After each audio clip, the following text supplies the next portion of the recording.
হাইমচরে ২৪-এর গণ অভ্যুত্থান ও শহীদদের স্মরণে বিএনপির মৌন মিছিল। বাংলাদেশ জাতীয়তাবাদী দল বিএনপি তাদের কেন্দ্রীয় কর্মসূচির অংশ হিসেবে চাঁদপুরের হাইমচর উপজেলায় ২৪-এর গণ অভ্যুত্থান ও শহীদদের স্মরণে মৌন মিছিল ও ক্যালোবাজ ধারণ কর্মসূচি পালন করেছে। প্রতিকূল আবহাওয়া এবং বৃষ্টি উপেক্ষা করে শুক্রবার সকাল 10টায় উপজেলার আলগী বাজারে এই বিশাল মৌন মিছিল অনুষ্ঠিত হয়। মিছিলে নেতৃত্ব দেন বাংলাদেশ জাতীয়তাবাদী দল বিএনপির কেন্দ্রীয় প্রবাসী কল্যাণ বিষয়ক সম্পাদক ও চাঁদপুর জেলা বিএনপির সভাপতি শেখ ফরিদ আহমেদ মানিক।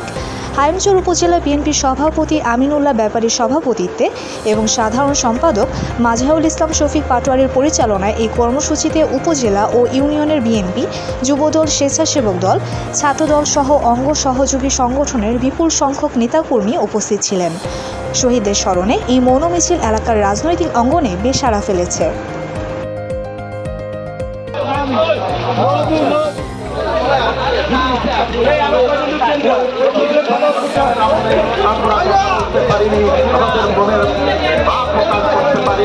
আমরা ঘরে ঘুমাইতে পারিনি।